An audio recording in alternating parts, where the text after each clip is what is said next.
Bismillahirrahmanirrahim. Assalamualaikum warahmatullahi wabarakatuh. La ilaha illallah, la ilaha illallah, la ilaha illallah, Muhammadur Rasulullah. Sama. La ilaha illallah,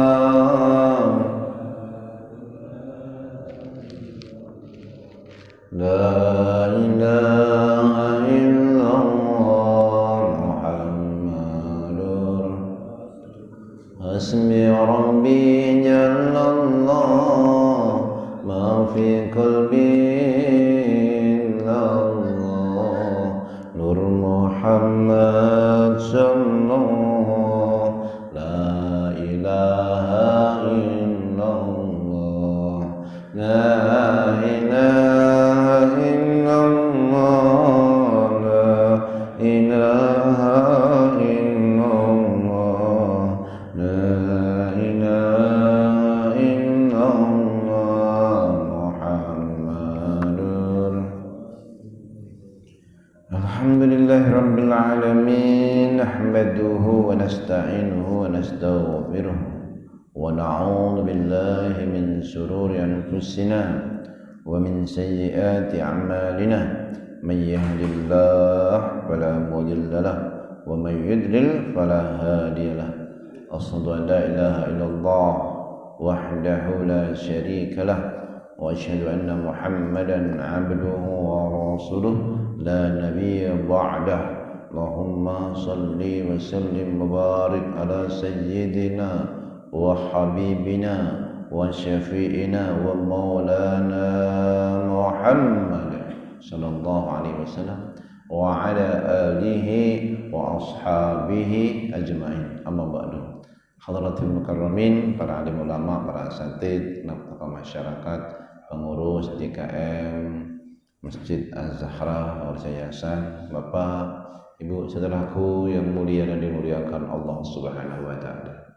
Bersyukur kita kepada Allah dengan mengucapkan alhamdulillahirabbil alamin. Allah himpun kita di pagi hari ini di bulan haram. Sudah memasuki bulan haram, bulan Rajab. Sebagian ulama menjelaskan bahwa innar rajaba syahrullah. Rajab adalah bulannya Allah. Wa Sa'ban syahri.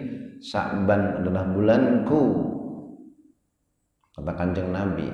Kemudian wa Ramadan syahru ummati. Ramadan adalah bulannya umatku. Ini bulan-bulan di mana termasuk bulan haram, di mana setiap kebaikan dilipat gandakan, dan kita sangat dianjurkan menjauhkan diri dari segala kezaliman dan dosa-dosa. Mudah-mudahan kebaikan-kebaikan kita Allah lipat gandakan pahalanya dan hitungannya. Amin, amin ya rabbal alamin. Salawat dan salam untuk baginda Rasulullah Nabi Muhammad sallallahu alaihi wasallam, untuk keluarganya, anak cucunya, kita, keluarga kita semua. Semoga mendapat syafaat dari baginda Nabi Muhammad sallallahu alaihi wasallam. Nabi yang sangat mencintai umatnya, menyayangi umatnya, melebihi nabi yang lain cinta dan sayang terhadap umatnya. Dan mudah-mudahan kita semua termasuk umatnya mendapatkan syafaatnya di hari kiamat nanti. Amin ya rabbal alamin. Akhir-akhir ini banyak bencana, bala, musibah, dan biasanya itu kalau Desember itu akhir-akhirnya begitu, banyak begitu. Nah, kita nggak tahu bahwa kemarin sebelum terjadi bencana itu mereka juga aman-aman saja, seperti kita ini aman. Tapi Al-Quran itu menuntun kita itu nggak boleh merasa aman kecuali kita dekat dengan Allah Subhanahu wa ta'ala.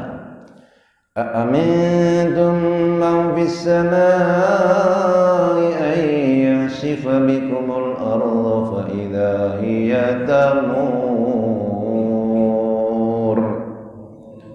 Surah Al-Mulk ayat 16. Apa kalian merasa aman Bisa saja Allah membuat bumi itu likuifaksi, bumi itu berguncang, gempa. Kita punya potensi untuk itu. Karena bumi ini terjadi lempengan-lempengan, kalau bergeser dikit aja mau ke gunung bisa aja meletus, ke laut tsunami, ayo ke bawah gunung banjir longsor. Gimana? Merasa aman kamu? Am amintum man fis samaa'i yursila 'alaikum hasiba fasata'lamuna kaifa nadhir. Apa kalian merasa aman? Boleh saja Allah akan membuat badai langit ini anginnya kencang, ada tornado, bukan hanya mengangkat manusia, motor, rumah pun terangkat. Fasata'lamuna kaifa nadhir. Kamu kelak akan tahu bagaimana peringatan Allah itu terjadi. Kalau sudah terjadi, kamu akan mengetahui betapa dahsyatnya. Maka kita bertawasul dengan berselawat, semoga Allah hindarkan kita, keluarga kita, negeri ini dari bala dan bencana. Sunnatu salamu ala Rasulillah, salatu salamu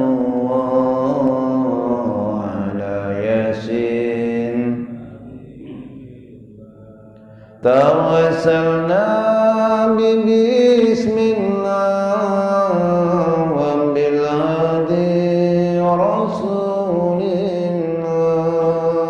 tawassalna bismillah wa bil hadi rasulillah wa kulli mujahidin bi'anil madri ya Allah, salatu ala Taha,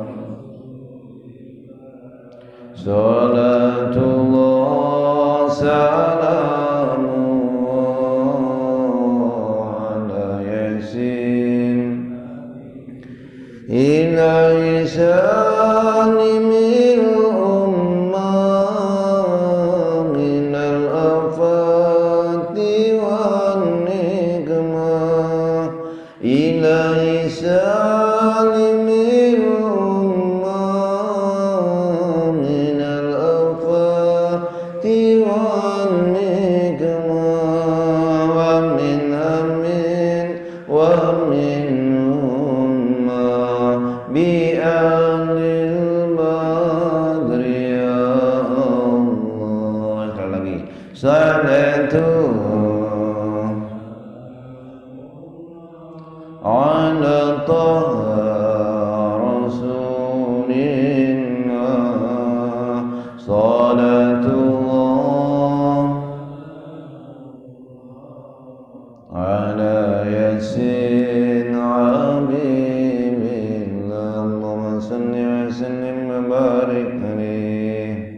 kita lanjutkan pembahasan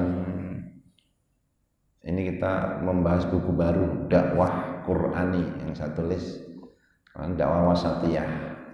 Dakwah wasatiyah itu juga bagian dari dakwah Qur'aniyah, tapi ini lebih khusus bagaimana dalam Al-Quran memerintahkan kita untuk berdakwah, landasan-landasannya. Lalu dakwah yang Quran itu yang seperti apa? Nah, ini dilandaskan pada perspektif tafsir Ibnu Katsir. Kenapa tafsir Ibnu Katsir? Dia tafsirul Quran bil Quran, tafsirul Quran bis sunnah. Tafsir Al-Quran dengan Al-Quran, tafsir Al-Quran dengan sunnah, biqauli sahabi dengan perkataan sahabat, wa tabi'in dan tabi'in yang mereka hidup bersama Nabi, para sahabat. Tentu pemahaman terhadap Al-Quran lebih dekat kebenaran dibanding kita yang secara zahir nggak pernah ketemu Nabi, secara kurun waktu jauh dari baginda Nabi Muhammad Sallallahu Alaihi Wasallam. Al-Quran satu ayat dengan ayat yang lainnya, surat satu dengan yang lainnya saling menerangkan. Rasulullah jelas diutus untuk menjelaskan, menyampaikan Al-Quran. Yaslu alaihim ayatika wa yu'allimuhumul kitab, membacakan Al-Quran, ayat-ayat Allah dan mengajarkan isinya. Nah, ini kita bahas bagian dakwahnya, dakwah Quran ini, dakwah baginda Nabi Muhammad Sallallahu Alaihi Wasallam. Secara etimologi, dakwah dari da'a yad'u dakwatan atau duaan yang berarti seruan, ajakan. Dia juga semakna dengan tablik, menyampaikan tablik, tapi biasanya tablik lebih kepada lisan. Kalau dakwah itu bisa bil lisan, bil hal, dengan lisan, dengan keadaan, dengan perbuatan. Kita belum mengatakan ayo sholat, tapi kita sudah wudhu, ambil sorban, ke masjid, anak melihat, istri melihat, otomatis sudah berdakwah dengan perbuatan. Kita belum mengajak mungkin yang bekerja di rumah kita, ayo sholat, tapi kita berbuat baik kepadanya, kita memberikan hadiah kepadanya. Itu bagian daripada dakwah bilhal. Dalam bahasa Arab ada yang namanya pepatah, lisanul hal afsahu min lisanil maqal. Kata-kata perbuatan itu lebih fasih daripada kata-kata lisan. Seorang pejabat, ayo kita semangat menanam pohon. Kata-katanya ayo semangat menanam pohon, tapi dia nebang pohon. Nah, perbuatannya nebang pohon itu akibatnya lebih dahsyat daripada kata-kata dia ngajak menebang pohon. Programnya ini menanam pohon, reboisasi, tetapi prakteknya nebangin pohon.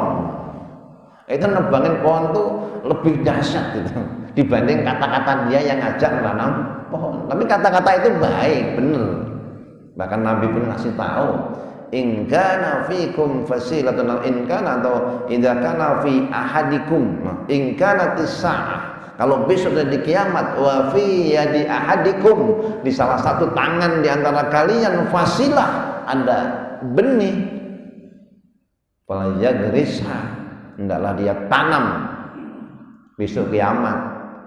Kalau kita masih megang benih, suruh nanam. Berarti Nabi sudah mengajarkan ekologi lingkungan, sudah mengajarkan bagaimana harus berbuat baik, walaupun mungkin kalau besok kiamat, sekarang nanam kira-kira bisa panen nggak? Secara zahir kita nggak akan panen, tapi secara hakikat di akhirat nanti panen. Ini Nabi betapa menunjukkan untuk berbuat baik. Dan sahabat Umar bin Khattab memberikan penjelasan juga ketika ada kakek-kakek. Dia bertanya, buat apa saya nanam? Saya sudah tua, gitu. Kata kakek-kakek itu, kata Umar bin Khattab radhiyallahu anhu, kita ini makan kurma karena yang nanam kakek nenek kita.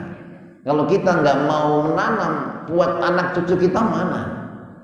Kita diwarisin kebaikan oleh orang tua kita, tetapi masa kita nggak mewariskan kebaikan pada anak cucu kita? Jadi walaupun sudah kakek-kakek, kalau megang benih, tanamlah. Betapa Islam ini mengajarkan kebaikan yang luar biasa. Jadi yang namanya dakwah bukan hanya sekedar lisan, bahkan bisa dengan perbuatan. Dia juga sering dalam bahasa Arab itu ya'muruna bil ma'ruf wa yanhauna 'anil munkar. Amar ma'ruf, nahi mungkar, mengajak kepada yang ma'ruf, mencegah dari yang mungkar. Sebagaimana firman-Nya, kuntum khayra ummatin ukhrijat lin-nasi ta'muruna bil ma'ruf wa tanhauna 'anil munkar wa tu'minuna billah. Kalian umat Islam yang terbaik, menjadi umat yang terbaik, umat Nabi Muhammad ini. Tapi di sana ada syarat rupanya. Ukhrijat linnas, mengajak manusia, mengeluarkan manusia dari kegelapan menuju cahaya. Ta'muruna bil ma'ruf, mau amar ma'ruf, wa hauna 'anil munkar, wa tanhauna 'anil munkar, dan mencegah dari yang mungkar, wa tu'minuna billah, dan kalian beriman kepada Allah Subhanahu wa ta'ala. Jadi dakwah maknanya an-nida, panggilan, ad-du'a, harapan, seruan, doa, al-bayan, menjelaskan, irsyad, membimbing, indar, memperingatkan. Jadi di sini beberapa kata yang sungguhnya muradif, persamaan dan mirip-mirip, yang itu bagian daripada turunan dari kata dakwah, atau kata-kata yang sesungguhnya memiliki makna yang hampir sama dengan kata-kata dakwah. Kadang-kadang menggunakan kata-kata da'a, yad'u dakwatan, kadang-kadang amar ma'ruf, nahi mungkar, kadang-kadang bayan, menjelaskan. Ini bagian daripada dakwah. Nah, sekarang keutamaan dakwah. Sebelum itu orang kadang-kadang punya pandangan dakwah itu kan urusan ustaz. Dakwah itu kan urusan ustaz. Enggak. Dakwah itu hukumnya awalnya secara umum fardu ain. Kalau fardu ain itu setiap kita wajib berdakwah. Fardu ain, setiap orang wajib berdakwah. Balighu anni walau ayat, sampaikan dariku walaupun ngertinya satu ayat. Nah, kalau satu ayat ini pada ngerti nggak yang datang ini? Ngerti semua. Sampaikan, kata Nabi, walaupun satu ayat. Hanya saja tentunya sesuai dengan kapabilitasnya, kemampuannya. Dan jangan dimarahin dakwah cuma ceramah begini. Kan mengajak tadi, bangunin anak ayo sholat, itu dakwah juga. Bangunin istri ayo sholat, sampai pulang ke rumah ngingetin sudah sholat subuh belum, itu bagian dari dakwah. Dakwah fardiyah, ada dakwah fardiyah, ada dakwah ammah. Dalam Ramadan ini kalau manggil ustaz terus mungkin juga bagian daripada yang kayaknya memberatkan. DKM ada program yang lain, ustaz satu disuruh ceramah atau disuruh imam beberapa hari. Nanti bagian dari DKM membacakan satu hadis ketika pengumuman, itu bagian daripada dakwah. Nih, kamu besok untuk imamnya sebutkan siapa, lalu untuk imsaknya jam berapa, lalu nanti di akhirnya membacakan satu hadis. Sebagian sudah terlatih itu, dalam arti entah itu pengurusnya, entah itu remajanya, itu bagian daripada dakwah, menyampaikan. Nggak harus ceramah akbar, harus ceramah yang bulanan, nggak harus. Jadi dakwah itu mengajak, membacakan satu ayat, satu hadis berkaitan dengan Ramadan, berkaitan dengan syarat rukunnya. Belum bisa hafal dalam benak akal pikirannya, baca bukunya. Itu bagian daripada dakwah. Di tempat kami setiap subuh itu, kecuali akad, kalau akad kan ceramah. Tapi kalau yang Sabtu, kemudian Senin, Selasa, Rabu, Kamis, itu setiap subuh bacakan satu hadis, dua hadis, maksimal 3 hadis. Habis sholat kita bacakan. Nah, dan itu bagian daripada dakwah juga. Jadi tidak harus ceramah akbar, tidak harus. Nah, dalam Al-Quran bahwa dakwah itu dikatakan tugas para nabi dan rasul. Nah, sementara nabi dan rasul sekarang nggak ada. Nah, kalau itu dibiarkan, nggak ada yang dakwah, nggak ada yang menyampaikan, lama-lama agama ini hilang. Kasus tentang itu sudah ada. Habib Mungdir Al-Musawa, bapak-bapak kenal nggak? Almarhum Habib Mungdir Al-Musawa yang dulu menjadi pemimpin Majelis Rasulullah. Beliau pernah berdakwah ke Papua.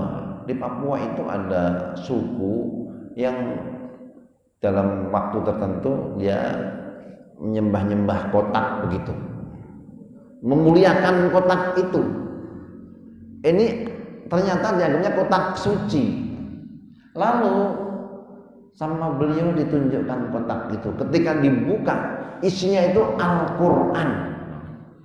Jadi Quran bukan dibaca, bukan dipahamin, tapi disembah-sembah. Kenapa? Nggak ada lagi yang mendakwahkan baca Quran.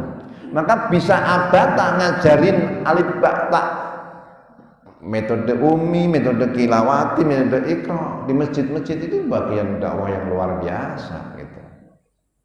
Karena kalau enggak nanti nggak ada lagi yang bisa baca Quran, nggak ada yang bisa menjelaskan, akhirnya memuliakannya dengan begitu.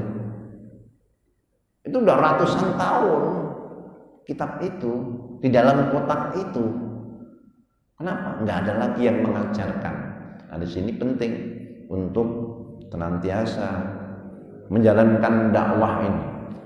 Walaqad ba'atsna fi kulli ummatin rasulan an ibudullaha wajtanibut taghut. Sungguh kami telah mengutus di setiap umat seorang rasul. Di setiap umat pasti ada rasul yang diutus. Maka menurut penelitian secara histori itu, Indonesia ini sebelum kedatangan rasul-rasul dari Timur Tengah, dulu sudah ada rasul-rasul yang diutus di negeri ini. Ada budaya nyembah yang kosong. Nyembah yang kosong. Kalau kita secara zahir kan kita nyembah ini kan kosong gitu. Nah, maka dulu para wali itu yang nyembah yang kosong itu sebenarnya Islam. Maka kita sudah diajak sekaten sahadatain, sudah syahadat, dia udah muslim. Pokoknya yang udah ikut sekaten udah muslim semua. Masuk gapura, pintu ampunan. Memang membaca kalimat la ilaha illallah, asyhadu an la ilaha illallah wa asyhadu anna muhammadar rasulullah itu menjadi penggugur dosa. Dan itu sudah tanda keislaman. Ya, belum sholat 5 waktu, tetapi sudah Islam karena sudah syahadat. Dan nanti tapi walaupun belum 5 waktu, kalau Idul Fitri, Idul Adha ikut sholat, berarti muslim dia. Kita belum nyebut mukmin. Kalau mukmin ini subuh ini insya Allah mukmin semua. Tapi kalau muslim yang tadi lebih banyak itu yang Idul Fitri, Idul Adha tandanya. Walaupun 5 waktu jarang ke masjid, dia muslim. Buktinya pakai peci baru, pakai sarung baru, ikut sholat Idul Fitri. Kadang-kadang Idul Fitri sholat, duhurnya nggak sholat.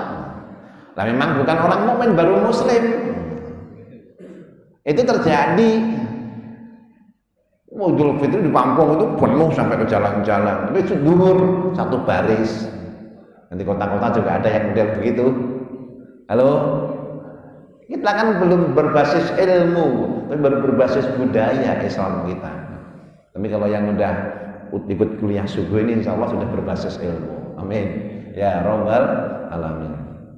Jadi sesungguhnya dakwah ini adalah awalnya tugas para nabi dan rasul. Setiap umat sudah ada rasul yang diutus. Maka kalau dalam tafsiran boleh jadi Konghucu Sang Buddha Gautama itu dulu juga nabi dan rasul yang diutus di zamannya. Tapi setelah diutus Nabi Muhammad, wajib semua umat itu mengikuti baginda Nabi Muhammad sallallahu alaihi wasallam. Kenapa? wa ma arsalnaka illa rahmatan lil alamin. Tidaklah aku mengutusmu hai Muhammad kecuali sebagai rahmat bagi alam semesta. Lalu untuk apa Rasul diutus? Ani budullah, untuk mengajak supaya umat ini menyembah Allah. Semua para nabi, Nabi Nuh alaihissalam, ani budullah wattaqu wati'un, sembahlah Allah, bertakwalah kepada Allah, taatlah kepada Allah. Wajtanibut taghut, dan menjauhi taghut, sembahan selain Allah.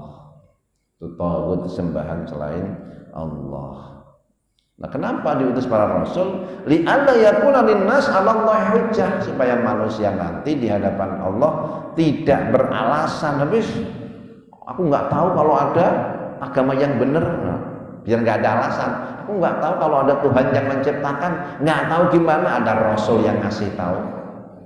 Nah, rasul udah nggak ada ulama, al-ulama warasatul anbiya, bahwa ulama itu pewaris para nabi yang mengajak, menjelaskan, orang tua yang menjelaskan.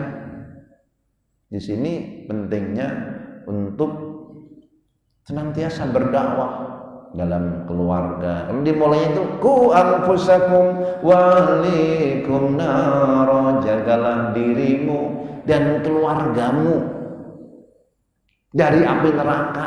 Dimulai dari dirimu, baru kemudian keluargamu. Wa anzir ashiratakal akrabin, berikan peringatan untuk keluarga-keluarga terdekat dulu. Maka Nabi dulu mengumpulkan keluarganya, pamannya, saudara-saudaranya di Bukit Sofa. Awal-awal dakwah kurang lebih 80 orang diajak-ajak makan, nggak ujuk-ujuk langsung ceramah, makan-makan dulu baru kemudian ceramah. Maka nggak usah mencela kalau ada pengajian makan-makan doang, itu awalnya nggak apa-apa. Lah nanti berikutnya baru tausiahnya. Kalau kukatakan pada kalian ada pasukan di sebelah bukit hendak menyerang kita, apa kalian percaya? Oh percaya, Anda al-amin, Anda terpercaya. Dari dulu Nabi mendapat gelar al-amin sebelum jadi rasul. Tapi setelah Rasulullah mengatakan aku adalah hamba Allah dan utusan Allah, itu Abu Lahab marah. Tabban lak alihada jama'tana, brengsek Muhammad, untuk urusan ini kamu kumpulkan kami. Nabi tidak menjawab, tidak membalas. Seorang dai harus sabar. Turun wahyu, tabbat yada abi lahabin wa tab. Yang celaka, yang binasa adalah Abu Lahab. Yada, tangan, kedua tangan Abu Lahab. Enggak cuman dirinya, wa imra'atuhu hammalatal hatab, perempuan, istrinya pembawa kayu bakar, tukang kipas. Apa yang diusahakan Abu Lahab? Kedua tangannya, istrinya. Dalam Al-Quran nggak ada yang dijelaskan sedetail itu.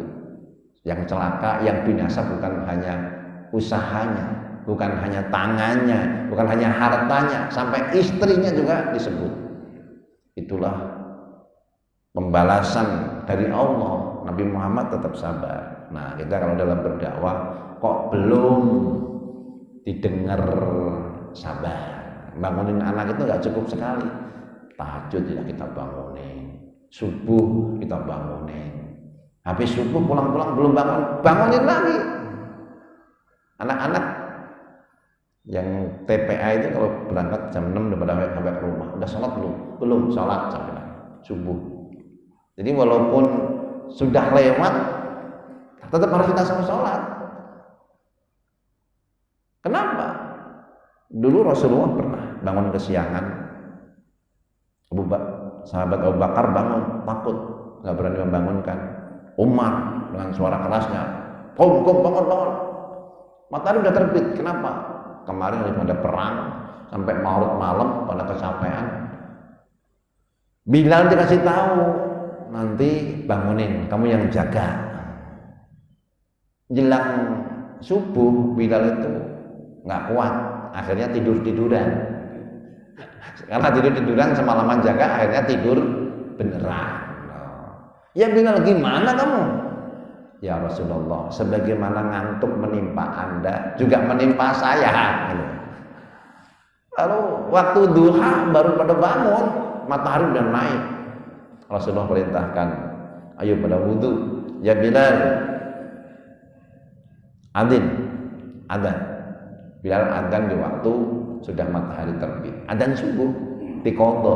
Salat sunnahnya diqadha juga sama Nabi. Salat sunnah baru salat wajib diqadha, semua diqadha. Maka nggak boleh membiarkan anak kita yang bangun jam 8, jam 7 nggak salat. Termasuk diri kita, kalau kesiangan salat. Pulang malam jam 2, bangun-bangun jam 7, ambil air wudhu, salat subuh pakai kunut. Ada anaknya nanya, Pak, salat apa? Kok sudah siang begini? Salat subuh. Ada yang bilang salat duha biar gak curiga. Salat duha. Kok pakai kunut? Nah, waktu duha sebenarnya salat subuh. Disingkat jadi subuh duha. Sambung duha boleh. Nah, kita mengenal waktu syuruk. Waktu syuruk pas matahari terbit, sebenarnya tambahkan sekitar 10 menit.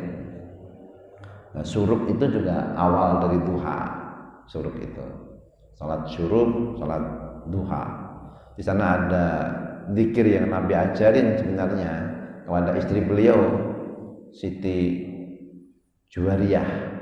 Zikir ini pendek, kalau kita baca itu pahalanya seperti orang yang zikir dari subuh sampai matahari terbit. Nabi pulang, istrinya itu masih zikir.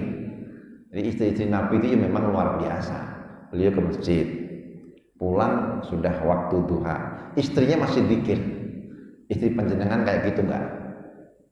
Halo? Istri kita enggak sampai begitu. Nah, lalu diajarin doa yang pendek. Nabi kasih tahu, pendek tapi pahalanya seperti zikirmu dari subuh sampai matahari terbit, sampai waktu duha. Coba diikutin, subhanallah. Ikutin, subhanallah wa bihamdihi adada khalqihi wa ridha nafsihi wa zinata arshihi wa midada kalimatih. Subhanallah wa bihamdihi adada khalqihi wa ridha nafsihi wa zinata arshihi wa midada kalimatih. Subhanallah wa bihamdihi adada khalqihi wa ridha nafsihi wa zinata arshihi wa midada kalimatih. Ini tasbih mencakup subhanallah wa bihamdih, masya Allah dan segala puji baginya. Adada khalqihi, sebanyak ciptaannya. Tasbih tahmid itu sebanyak ciptaannya. Panjenengan bisa ngitung enggak ciptaan Allah? Enggak bisa. Semua langit, bumi, planet-planet ribuan, jutaan, miliaran bintang-bintang, makhluk-makhluk yang gede maupun yang kecil-kecil. Wa bihamdih adada khalqihi wa ridha nafsi, sesuai dengan keredaannya. Wa zinata arsyih, seberat arsnya, masya Allah, arsnya begitu besar. Wa midada kalimatih, sebanyak kalimatnya. Kalau 7 lautan dijadikan tinta, ranting-ranting jadikan pena menulis kalimat-kalimat Allah, niscaya 7 lautan akan kering. Pena-pena rantingnya akan habis buat menulis kalimat-kalimat Allah. Sebanyak itu tasbih dan tahmid kita. Wah, itu dibaca 3 kali seperti zikir dari subuh sampai waktu duha. Ajarkan pada istri. Kalau nggak hafal, nanti beli bukunya. Saya lagi nyusun buku zikir Qur'ani 40 doa mustajab. Dzikir Qur'ani dan 42 mustajab. Ada sekarang sudah ke penerbitan, lagi proses ISBN. Ini setelah nanti ada perbedaan qiraah, implikasi dan tafsirnya. Implikasi dari tafsir perbedaan qiraah itu. Lalu rintangan dzikir dan doa. Ada satu lagi saya menulisnya khutbah tafsiriyah. Nanti ada khutbah tafsiriyah. Itu setiap masjid harus ada, taruh di atas mimbar. Nanti kalau pas khotibnya nggak datang, nah Pak Haji Yani masuk naik, pengurus atau siapa bisa tinggal baca itu khutbah tafsiriyah. Marbot juga boleh tampil khutbah tafsiriyah. Saya lagi menulis juga. Itu udah masuk penerbit semua 3 itu. Tinggal nunggu ISBN-nya. Kita lanjutkan. Bahwa dakwah itu awalnya tugas para nabi, para rasul. Tapi kemudian beliau, para nabi rasul sudah ditutup oleh Nabi Muhammad. Nggak ada lagi. Maka kewajiban ulama secara fardu kifayah kepada kita semua secara fardu ain. Kalau berfatwa itu para ulama, tapi kalau dakwah itu semua boleh. Nah, kita ini kadang-kadang ya dalam penyebutan itu kebiah-uyah. Kebiah-uyah itu gimana? Campur aduk secara makna. Kalau disebut ustadz, kalau di Mesir itu udah profesor, itu ustadz. Lah kita ini baru taubat, baca Fatihah belum bener aja jadi ustadz. Maka ketika orang-orang Mesir datang ke Indonesia, itu di sini banyak profesor ya. Padahal ustadz di sini itu bukan profesor seperti yang di sana. Habib itu saya nanya sama Habib yang soleh, Habib yang punya ilmu tinggi. Habib itu kalangan mereka yang sudah ilmunya mumpuni, bukan kemudian anak Habib langsung jadi Habib. Enggak. Habib itu kalau sudah punya ilmu mumpuni. Nah sekarang ada punya anak dinamain Habib. Itu udah otomatis jadi Habib tuh dari kecil. Tetapi yang asli Habib gelar itu memang dia soleh, ulamanya mumpuni, secara keilmuan mumpuni. Nah itu baru disebut Habib. Kiai itu dulu kalau kiai itu ya sudah mumpuni ilmunya, nahwu, soroh, balaghah, ilmu Qur'annya juga ada, usul fikih juga ada. Ini kalau sudah jamaah banyak disebut kiai. Ini juga bahkan di kita itu ya kadang-kadang aneh. Di Solo itu ada kebu disebut kiai, Kiai Slamet. Kenapa? Dianggapnya kiai itu sesuatu yang dihormati. Penyebutan-penyebutan itu sekarang sudah ya kadang-kadang secara makna itu nggak pas, tapi secara budaya punya makna yang beda di negeri ini. Itulah Indonesia. Itulah Indonesia. Memang kata-kata itu kalau ketika sudah pindah punya makna beda. Silaturahim, silaturahmi. Kalau yang benar kan silaturahim secara bahasa Arab. Tapi di Indonesia yang baku silaturahmi. Maka orang yang baru belajar dari Solo, salah itu silaturahmi. Itu menyambung kelamin. Silaturahmi. Nah, tetapi kalau kita udah pernah nulis skripsi, tesis, disertasi, kita nulis silaturahmi. Nah, itu yang benar. Tapi kalau silaturahim salah. Itu enggak baku. Tapi yang benar secara bahasa Arab itu dulu sempat ramai. Ini yang benar insya Allah dipisah SHA Allah. SJA itu salah. Standar internasional. Standar Indonesia ya SJA bukan SHA. Nah, pelafatannya kan beda. Orang sono dengan orang sini. Kita nyebut Yusuf, sono Yosef. Musa, Moses, Daud, David. Di sana Solomon, Arabnya Sulaiman. Di Indonesia Sleman. Orang kita nyebut bisa Fasih Abdurrahman, bisa. Ini orang Jepang Doraemon. Abdurrahman kan susah di sana. Nyebutnya Doraemon ini.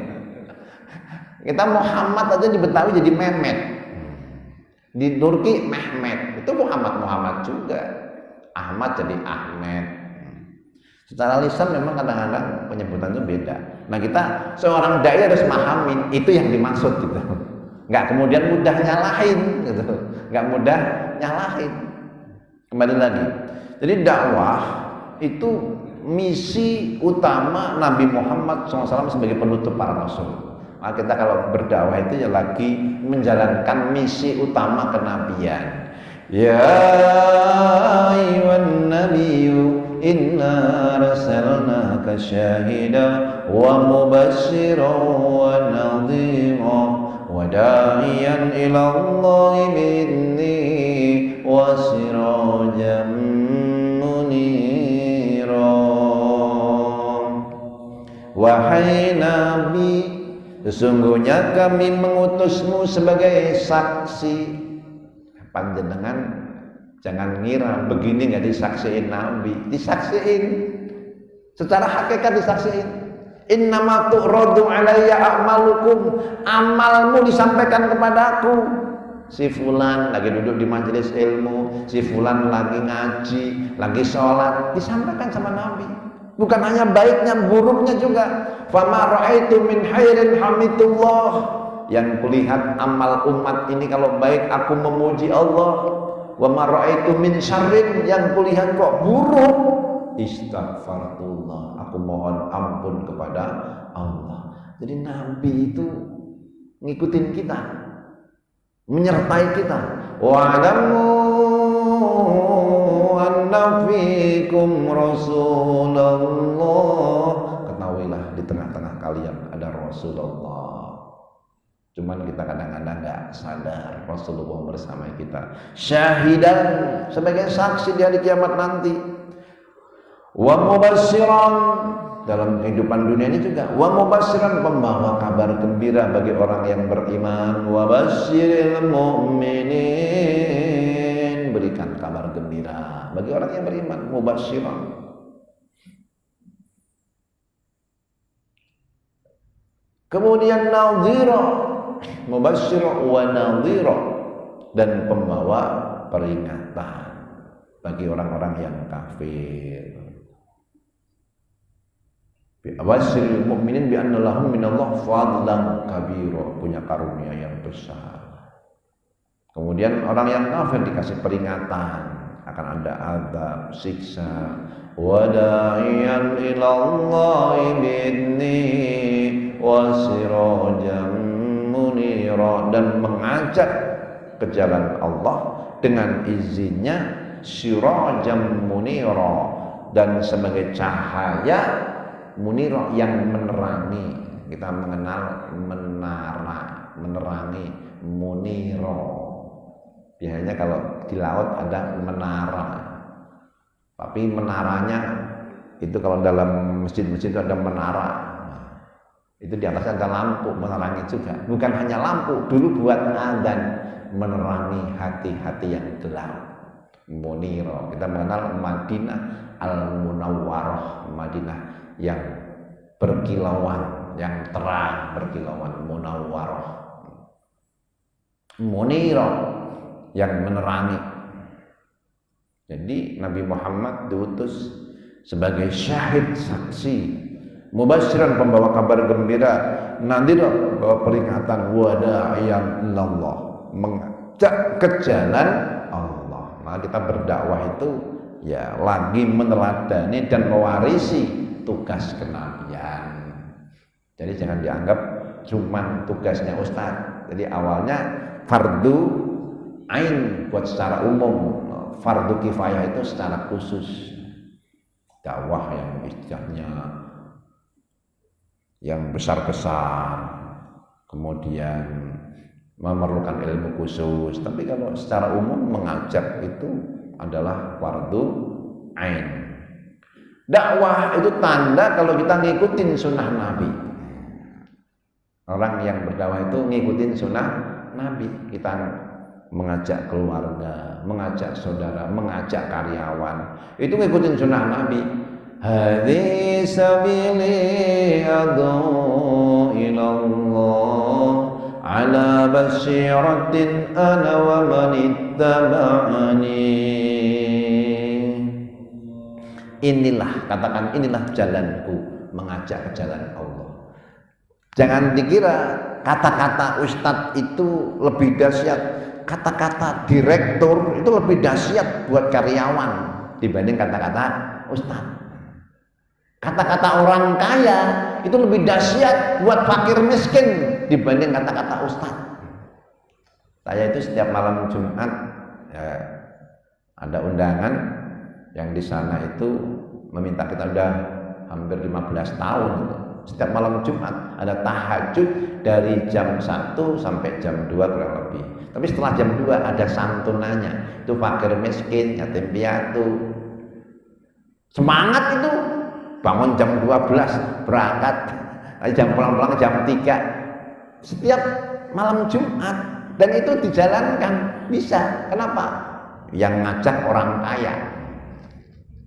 Setelah tahajud ada santunannya, kasih uang 50.000 sama bingkisan beras 5 kilo. Oh, semangat itu. Semangat kata-kata orang kaya itu. Kalau itu yang bilang direktur sama karyawannya, bangun dia. Dibanding kata-kata ustadz, ayo tahajud. Halo, kemana? Ya, ayo tahajud. Tapi kalau kata-kata orang kaya, kata-kata ASN, presiden, semua pejabat harus tahajud. Kalau enggak potong gaji. Semangat itu.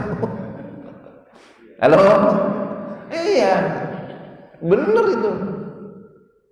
Tadinya 3 bulan sekali, sebulan sekali, sekarang tiap malam Jumat diadakan. Sekitar 50 orang saya ngajak, santri, nenek-nenek, kemudian yatim piatu, duafa itu. Mereka ya ada jauh-jauh dari Kunciran, dari sini, kemudian dari Kalideres. Transportnya diganti, disiapin angkotnya.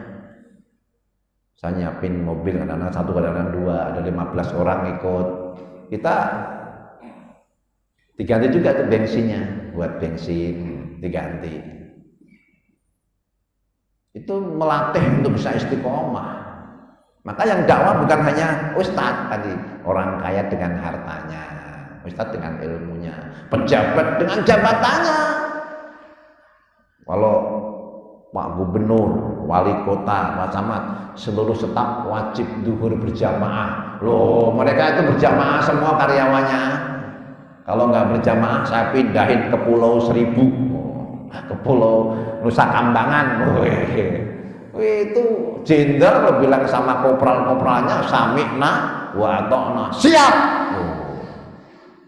Kalau yang bilang jenderal, presiden kalau bener, bawahnya akan ngikut.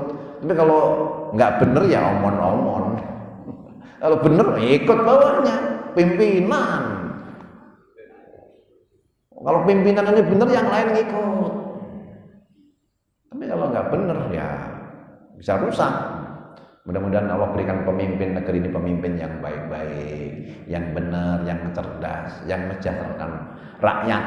Karena kekayaan negeri ini kalau dibagi ke rakyatnya itu, kalau diolah dengan benar, kata Profesor Dr. Mahfud MD, setiap warganya itu, orangnya itu dapat 20 juta tiap bulan. Satu orang. Nah kalau anak saya 7, dikalikan aja itu 20 kali 7, itu belum bekerja, apalagi bekerja. Masya Allah. Lalu terus selama ini kemana aja? Rupanya ada pihak-pihak di belakang yang nggak bener. Dibilangnya sahamnya udah kita beli sampai 60%. Pak Purbaya bilang cuma 0,03 yang masuk ke kas negara. Masya Allah. Kekayaan diangkut keluar, kita cuma dapat 0,03. Kok bisa kok begitu? Nah inilah negeri yang masih salah tata kelolanya. Mudah-mudahan segera Allah berikan pemimpin-pemimpin yang terbaik. Amin. Ya Rabbal Alamin. Pemimpin yang terbaik itu yang sayang sama rakyat, disayangi oleh rakyatnya juga. Dakwah itu ngikutin sunnah Nabi. Hadhihi sabili ad'u ila Allah. Inilah jalanku mengajak ke jalan Allah ala basirah, di atas bukti, di atas hujjah yang nyata. Yaitu hujjahnya tadi. Kalau pengusaha pejabat dengan tanda tangannya itu sudah berdakwah. Dengan peraturannya. Wih, ini kalau memperindak, ini tidak boleh menjual yang haram-haram. Udah hilang semua itu. Ulama bilang fatwa ini haram. Tapi peraturannya membolehkan, ya. Cuman ngepek sama orang-orang yang imannya tinggi. Tapi kalau yang pengusaha, yang pejabat tadi memberikan peraturan, itu ngepek kepada semua orang. Itu pentingnya punya pemimpin-pemimpin yang saleh, selain juga pemimpin yang pinter. Dakwah adalah perkataan terbaik dalam pandangan Allah Subhanahu wa taala, karena dia ngajak kepada Allah, penyembahan kepada Allah. Wa man ahsanu qawlan mimman da'a ila Allah wa 'amila salihan wa qala innani minal muslimin. Siapakah yang lebih baik perkataannya daripada orang yang mengajak ke jalan Allah, wa amila salihan, lalu dia beramal saleh, wa qala innani minal muslimin, perkataannya mengajak ke jalan Allah, amalnya amal yang saleh, dan mengatakan aku termasuk orang yang muslim. Dalam kajian peran dai meningkatkan ekonomi umat, dalam tadi saya bahas ini waman ahsanu qaulan, dakwah qauliyah, mimman da'a ilallah wa amila salihan, ini dakwah bilhal amaliyah, wa qala innani minal muslimin, ini gabungan selain bil qaul juga bilhal. Ini Allah memberitahu kita bahwa dakwah itu perkataan yang terbaik, perkataan mengajak ke jalan Allah sambil dibarengin amal saleh, wa qala innani minal muslimin. Terakhir sebenarnya ada 10, ini kita bahas 5 dulu, nanti yang 5 tahun depan. Ya, tahun depan ini kan sudah akhir nih. Ini termasuk awal bulan haram, terus akhir tahun depan insyaallah kita bahas. Dakwah menjadi sebab umat Islam disebut umat terbaik. Umat Islam menjadi umat yang terbaik. Kuntum khaira ummah, kalian menjadi umat yang terbaik selama ukhrijat linnas, mengeluarkan manusia dari kegelapan kekufuran menuju cahaya iman. Ta'muruna bil ma'ruf, kalian mengajak yang ma'ruf, wa tanhauna 'anil munkar, mencegah dari yang mungkar, wa tu'minuna billah, kalian beriman kepada Allah. Di sini ada 5 keutamaan dakwah yang kita sebutkan dari awal. Dia tugasnya para nabi, orang yang berdakwah artinya dia lagi menjalankan tugas para nabi. Misi utama Nabi Muhammad sebagai penutup para nabi, kemudian tanda mengikuti sunnah nabi. Dakwah juga menjadi perkataan yang terbaik di sisi Allah. Dia menjadi sebab umat ini menjadi umat yang terbaik. Gak ditungguin para nabi, para rasul, tapi tetap beriman kepada Allah. Nabi-nabi yang dulu umatnya kalau dari tinggal nabinya kembali kufur, kembali fasik, kembali munafik, tapi umat ini tetap beriman. Alhamdulillah. Inilah keutamaan umat akhir zaman. Mungkin sampai di sini dulu uraian kita di pagi hari ini. Kalau ada yang mau bertanya sebelum ditutup dengan doa, saya persilahkan. Yang mau nanya, monggo. Tat, mungkin saya bertanya tapi agak berbeda dari sini. Boleh ya. Kalau yang sering saya baca itu bahkan mungkin yang sering saya dengar itu ada di istilahnya di Pulau Jawa atau apalagi di Banten, atau namanya Paku Banten. Kenapa? Paku Banten. Ulama yang Paku Banten. Nah, apa benar atau enggak katanya. Siapa? Saya nggak hafal, justru itu saya mau nanya sama Ustadz.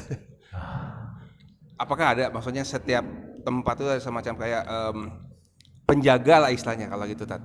Kalau apa bilangnya mereka, makanya kenapa Jawa tidak pernah, atau mungkin kalaupun mendapatkan bahaya tapi tidak separah tempat lain. Nah, apakah seperti itu, Tat? Jadi ada keyakinan. Jadi itu sebenarnya penjelasan dari hadis qudsi. Inni la ahammu bi ahlil ardi adaban. Aku bener-bener pengen marah sama penduduk bumi. Jadi Allah itu pengen marah sama penduduk bumi dalam hadis qudsi. Falamma ra'aitu, ketika aku lihat al-muttahabbina fi, orang yang saling mencintai karena aku. Umar masajidi, pemakmur rumahku. Wal mustaghfirina bil ashar, orang yang istighfar di waktu sahur. Saraftu anhum, aku nggak jadi marah sama mereka. Tadi hubungannya dengan paku bumi, setiap tempat ini ada malaikat penunggunya, gunung-gunung ada malaikat penunggunya, pantai-pantai ada malaikat penunggunya. Nah, ketika ada orang-orang yang khusus ini senantiasa zikir kepada Allah, adab mau datang, adab itu nggak datang kalau dia masih berzikir kepada Allah, menyebut nama Allah, taqarrub kepada Allah. Ada orang-orang yang dekat sama Allah. Satu sisi ya, tapi sisi yang lain wali-wali kekasih Allah itu juga nggak mau dalam arti menentang kudrah iradah Allah. Lah kalau ini sudah terlalu, ya bagusnya itu dikasih kerusakan, la'allahum yarji'un, supaya mereka kembali kepada Allah. Karena kalau dibiarkan terus kemaksiatan ini kan tambah jadi. Nah, di sisi yang lain, ya Allah terserah engkau ya Allah, bagaimana mereka bisa kembali. Dengan ada kerusakan baru kembali, baru tobat. Yang jadi masalah itu sudah terjadi bencana nggak tobat-tobat. Jadi tentang paku bumi tadi ada ulama-ulama yang memang kalau dalam ilmu tasawuf itu kan ada wali-wali yang namanya wali wali umum. Siapa itu? Alladzina amanu wa kanu yattaqun, mereka yang beriman dan bertakwa. Ini wali-wali umum. Ini semuanya wali-wali Allah, wali umum. Termasuk yang lagi ngantuk-ngantuk itu wali juga. Wali umum datang ke masjid tadi, aku pengen marah, ada yang di masjid, ada yang memakmurkan masjid, ada yang istighfar di waktu sahur, yang lain tidur dia istighfar, itu mencegah amarah Allah. Ada yang datang saling mencintai karena aku, itu kekasih-kekasih Allah, itu menahan murka, nggak gempa, nggak tsunami. Tapi ada yang namanya wali kutub. Wah, itu disebut paku bumi, wali kutub. Wali kutub itu ya disebut wali yang pemimpin para wali. Nanti ada lagi di atasnya lagi itu Sultanul Aulia, pemimpin para wali. Kalau dulu kan yang memegang Syekh Abdul Qadir Jailani, dia terkenal wali kutub. Dan itu orang-orang awam nggak tahu, karena la ya'riful wali ila wali. Nggak tahu wali kecuali dia wali. Kalau saya ngasih tahu, katakanlah Abu Yadim Yati itu wali Paku Banten misalnya. Kalau yang ngasih tahu berarti dia wali juga gitu. Kalau yang sekarang ini para ulama lah menyebut itu Habib Umar bin Hafid yang dari Yaman. Itu kata Syari Jum'ah, seorang wali Allah akan berbicara pada kalian, dengarkan. Berarti Syari Jum'ah wali juga, mufti Mesir. Dia bilang waliullah akan datang. Dia wali juga. Secara rohani dia mengerti, secara keilmuan dia sudah mempelajari, berilmu. Dan tapi itu kan wali-wali yang kalau yang berilmu dia ceramah kemana-mana, itu kan sifatnya wali yang tampak. Ada juga yang wali mastur. Wali mastur ini nggak tampak, dirahasiakan. Seperti Uwais Al-Qarni zaman Nabi, dia bukan siapa-siapa, karena bagusnya baktinya sama orang tua, dia wali Allah. Kalau doa pasti diijabah. Dia tiap pagi dan sore itu gendongin lembu, anak lembu untuk dibawa ke bukit-bukit biar makan. Orang bilang dia orang gila, enggak. Dia itu gendong anak lembu lagi latihan mau gendong ibunya ke Mekah, dari Yaman ke Mekah. Dia waliullah, wali mastur, orang-orang nggak kenal, wali yang tersembunyi. Nah, kita mungkin di sekeliling kita ada wali-wali mastur. Kadang-kadang dia marbot, wali mastur kekasih Allah. Kadang-kadang dia tukang sapu, kadang-kadang dia punya jabatan, ada juga direkturnya, wali masturnya. Dia direktur tapi akrab sama Al-Quran. Dia sambil kerja deres Quran. Waliullah dia sebenarnya. Orang-orang begitu biasanya punya kesabaran yang luar biasa. Kalau disakitin nggak bales, tapi yang bales Allah langsung. Jadi wali-wali itu banyak tingkatannya. Secara umum kata Al-Quran, alladzina amanu wa kanu yattaqun. Ala inna awliya Allah la khaufun alaihim wa lahum yahzanun. Wali-wali Allah itu nggak ada rasa takut, nggak ada rasa sedih. Dunia cuma sebagai aksesoris. Hatinya itu ke Allah. Mereka itu beriman, bertakwa. Alladzina amanu wa kanu yattaqun. Tapi kalau ada orang dikatakan dia wali, bisa terbang, bisa ngilang, tapi nggak sholat, jangan percaya. Dia katanya sholatnya di Mekah, jangan percaya.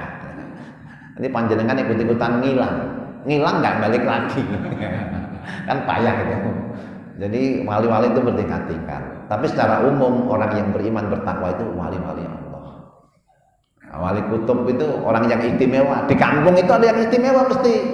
Kalau ada 40 orang itu ada waliullah di situ. Ini jamaah tadi ada 40, ada waliullah di sini. Ada 100, kemungkinan lebih lagi. Apalagi ribuan orang. Kalau wali-wali berkumpul, nanti ada wali-wali yang ketutup. Habib-habib Indonesia berkumpul, ada Habib Umar ketutup, yang lain semuanya tertuju sama Habib Umarnya. Di Banten berkumpul, ada Abu Yadim Yati, yang lain ketutup. Dulu di Jawa Tengah berkumpul, ada Mbah Mun, yang lain ketutup. Dulu di zamannya. Di Jawa Tengah ada Mbah Taifur. Tapi orang itu kalau udah terbuka kewaliannya biasanya nggak lama kemudian dipanggil sama Allah. Biasanya orang tahu setelah dia dipanggil, oh ternyata dia itu kekasih-kekasih Allah, kebaikannya ini. Di zaman Ali Zainal Abidin As-Sajjad, dia itu cucu Nabi. Orang nggak tahu kebaikan dia, gemar berbuat baik. Memang dia sabar, ahli sholat, punya kebaikan yang lain. Setelah dia dimandiin, yang mandiin adalah melihat tanda tertentu, tapi dia tetap diem. Nah orang-orang itu yang fakir, nenek-nenek, yang jompo pada kehilangan. Biasanya kalau saya bangun ada gandum di depan rumah pintuku. Semenjak dia meninggal itu nggak ada.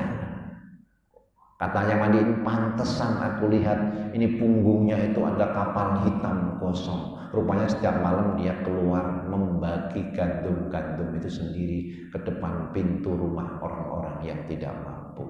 Dia kekasih Allah. Orang baru kehilangan setelah dia wafat. Sekeliling kita ada juga. Di Seragen ada ya pengurus masjid. Dia heran setiap Jumat setelah ada dilipat bagus itu duit 100.000. Nah, setelah penjual soto itu nggak ada lagi uang lipetan itu. Orang baru tahu, oh berarti yang kayak Pak dia itu. Ada 100.000 tiap Jumat. Ketahuan setelah dia meninggal. Kekasih-kekasih Allah itu selalu ada. Punya amalan masing-masing, ada yang dengan sedekahnya, dan dengan istighfarnya, dan dengan sholatnya. Kita nggak tahu amal yang mana yang paling membuat dekat sama Allah. Nah, orang-orang kalau wali memang banyak itu amalia-amalianya. Jadi itu orang kata-kata itu menduga-duga karena nggak tahu wali kecuali yang benar-benar wali itu baru tahu persis. Nah tingkatan-tingkatannya juga itu sesungguhnya dari orang-orang yang sudah memiliki kepahaman ilmu tentang itu.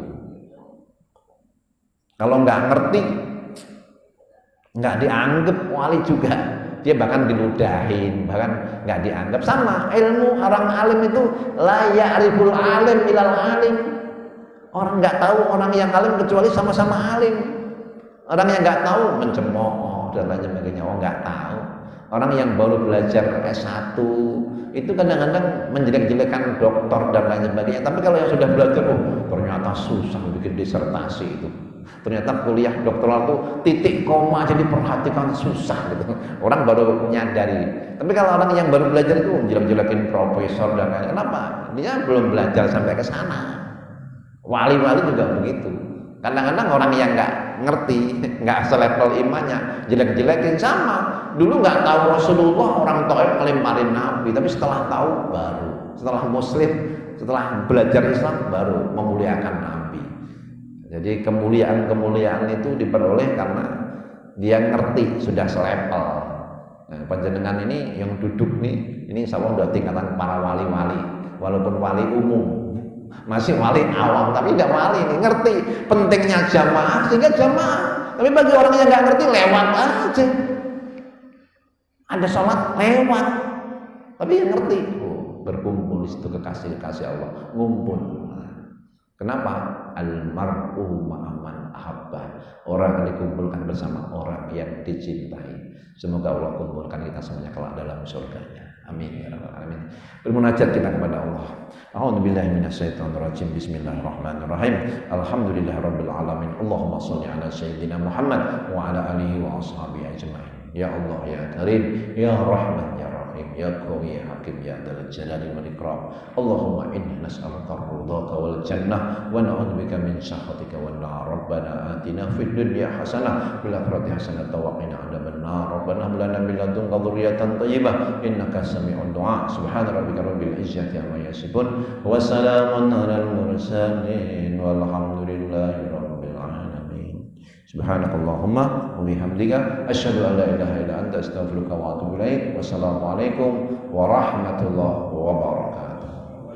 Sallallahu ala Muhammad sallallahu alaihi wasallam.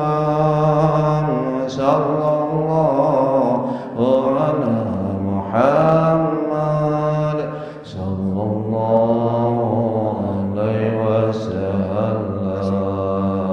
Sallallahu ala Muhammad sallallahu alaihi wasallam.